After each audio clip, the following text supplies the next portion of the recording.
আমাদের চুল ছোট কিংবা বড় তাতে কোনো অসুবিধা নেই, কিন্তু চুল অবশ্যই গোড়া থেকে মজবুত হতে হবে।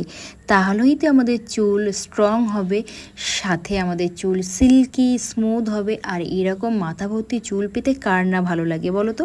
আরও যদি এরকম সিল্কি হয় তাহলে তো কথাই নেই।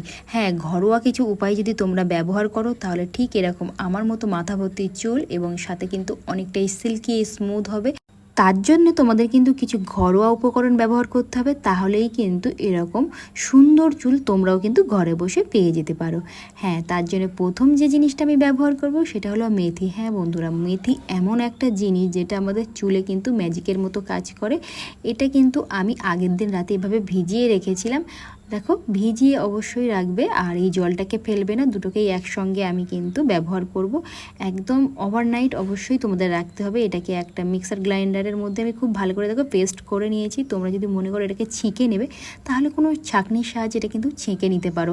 আর এই পেস্টটা অ্যাপ্লাই করার পরে তোমরা নিজেরাই বুঝতে পারবে যে তোমাদের চুলটা কতটা পরিমাণ সিল্কি হয়েছে। মেথি আমাদের চুলের গোড়া শক্ত করতে কিন্তু অনেকটাই সাহায্য করে এবং চুলে কিন্তু ডিপলি কন্ডিশনারেরও যে ব্যাপারটা থাকে সেটাও কিন্তু মেথি অনেকটাই কিন্তু হেল্প করে। এত প্রচণ্ড সিল্ক করে চুলটাকে যে বলার মতোই নয়। আর এর সঙ্গে ব্যবহার করতে হবে কোকোনাট অয়েল। তোমরা যদি কোকোনাট অয়েল না ব্যবহার করো তাহলে কিন্তু এখানে একটু ক্যাস্টার অয়েল ইউজ করতে পারো। কোকোনাট অয়েলও কিন্তু খুবই ভালো।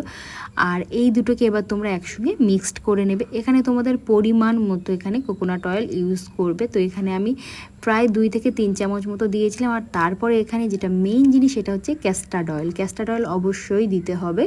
আর এখানে দেখো হাফ টিস্পুন মতো ক্যাস্টার্ড অয়েল দিচ্ছি। ক্যাস্টার্ড অয়েল এত নতুন চুল গজাতে সাহায্য করে যে তোমাদেরকে কি বলবো, প্রচণ্ড পরিমাণ নতুন চুল গজাতে সাহায্য করে, হেয়ার ফলটাকে কন্ট্রোল করে এবং তোমাদের যে হেয়ারের গোড়ায় অনেক সময় কী হয় ইচিংয়ের সমস্যা হয় সেটাও কিন্তু একদম রিমুভ করে নতুন চুল একদম ভরে উঠবে মাথাতে।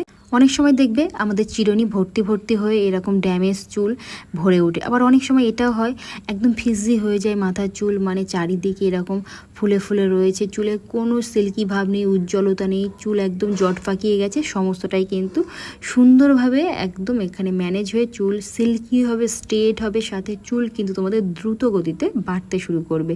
তো এই পেস্টটা একদম রেডি হয়ে গেছে। এবার তোমরা অবশ্যই চেষ্টা করবে পরিষ্কার মাথাতে অ্যাপ্লাই করার, মানে আগে কোনো একদিন হয়তো যদি তোমরা শ্যাম্পু করে রাখো তার পরের দিনটা অ্যাপ্লাই করবে। নোংরা মাথাতে বা তেল মাথাতে খুব একটা কিন্তু কাজ হয় না। তো চেষ্টা করবে একটু মাথাটাকে ক্লিন করে এরকমভাবে একদম মিডিল থেকে সেকশন করে করে একদম গোড়া থেকে ডগা পর্যন্ত এটাকে অ্যাপ্লাই করতে। এটা একদম ম্যাজিকের মতো কাজ করে, এত প্রচণ্ড পরিমাণ হেয়ার ফলটাকে কন্ট্রোল করে, সাথে নতুন চুল গজাতে সাহায্য করে। যাদের মাথায় অনেক জায়গায় টাক পোকা পড়ে গেছে এবং অনেক